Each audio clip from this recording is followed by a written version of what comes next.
পৌষের শীতে কাঁপছে দেশের সর্বোত্তরের জেলা পঞ্চগড়। তাপমাত্রার পারদ ওঠানামা করছে 10 থেকে 8 ডিগ্রি সেলসিয়াসের ঘরে। সাথে উত্তর দিক থেকে ধেয়ে আসা হিমেল বাতাস বাড়াচ্ছে দুর্ভোগ। কনকনে শীতে বিপর্যস্ত হয়ে পড়েছে জনজীবন। বিস্তারিত জানাতে আমাদের সঙ্গে এই মুহূর্তে যুক্ত হচ্ছেন পঞ্চগড় প্রতিনিধি সিদ্ধার্থ কর্মকার। সিদ্ধার্থ কর্মকার, আজকের আবহাওয়া কেমন দেখছেন? সব মিলিয়ে সেখানকার দুর্ভোগের চিত্রটা একটু আপনার কাছ থেকে জানতে চাইব।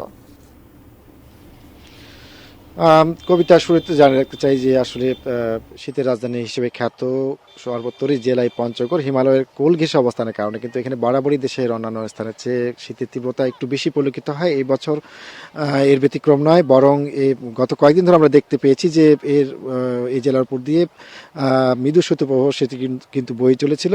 তবে স্বস্তির বিষয় হচ্ছে যে আজ কিন্তু বেলা বাড়ার সাথে সাথে সূর্যের দেখা মিলেছে এবং যে সাধারণ মানুষ, খেটে খাওয়া মানুষ, তারা কিন্তু কাজে নামতে তারা সক্ষম হয়েছে। তারা বলছেন যে আসলে গত কয়েকদিন ধরে যে ঘন কুয়াশা এবং যে উত্তর দিক থেকে যে হিমেল বাতাস, এর সাথে কনকনে শীত, তাদের যে জনজীবন এবং তাদের আয় রোজগারের যে মাধ্যম, তাদের কর্মক্ষেত্রে যাওয়ার সেটি কিন্তু ব্যাহত হচ্ছিল চরমভাবে। এবং তারা বিশেষ করে কৃষিজীবী মানুষ যারা, তারা কিন্তু তাদের যে বিভিন্ন বর্তমানে তাদের ফসল রয়েছে মাঠে, যেমন বর্তমানে তো আলু, ভুট্টা সহ কাঁচা মরিচ সহ অন্যান্য যেসব আবাদ রয়েছে তারা কিন্তু শঙ্কা প্রকাশ করছিলেন যে ঘন কুয়াশার কারণে এবং শীতের কারণে ছত্রাক, বিভিন্ন রোগ, লেড ব্লাইট সহ বিভিন্ন রকম রোগ, সেগুলিতে কিন্তু আক্রান্ত হয়ে থাকে। তারা আশঙ্কা প্রকাশ করছিলেন যে এমন কোনো কিছু। তবে আজকে বেলা বাড়ার সাথে সাথে পথে তাদের মনে কিন্তু কিছুটা স্বস্তি ফিরেছে। তারা নেমে পড়েছেন মাঠে। আমি লক্ষ্য করেছি, কিছুক্ষণ ধরে লক্ষ্য করছি, তারা কিন্তু মাঠে নেমে পড়ছেন এবং তারা কিছুটা স্বস্তি প্রকাশ করছেন। এবং কৃষি অফিস থেকে আমাকে যেমনটা জানানো হয়েছে, তারা কিন্তু বলছেন যে তারা কৃষকদেরকে তারা আশ্বস্ত করছেন যে ছত্রাকনাশক বিভিন্ন স্প্রে তারা কৃষকদেরকে তারা প্রয়োগ করতে বলছেন।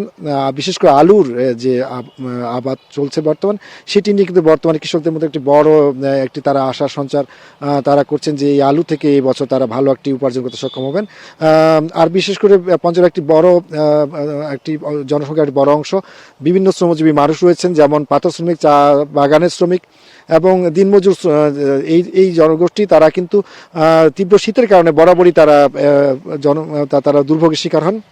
বিশেষ করে গত কয়েকদিন ধরে যারা নদীতে পাথর সংগ্রহ, তারা কিন্তু একদমই নদীতে নামতে পারছেন না, যার কারণে তারা কিন্তু বলছেন তাদের চরম দুর্ভোগে কাটছে তাদের আজগরের যে পথ হচ্ছে। এবং শীতের যে শীত বস্ত্রের যে অপতুলতা, তার কারণে কিন্তু দেখা যাচ্ছে যে খড়কুটো জ্বালিয়ে তাদের আমরা দেখতে পেয়েছি যে তারা শীত নিবারণের চেষ্টা করছেন। এছাড়া হাসপাতালগুলোতে কিন্তু আমরা দেখতে পেয়েছি যে রোগীদের সংখ্যা, শীতজনিত নানা কারণে রোগীদের সংখ্যা সেগুলি কিন্তু বেড়েই চলেছে।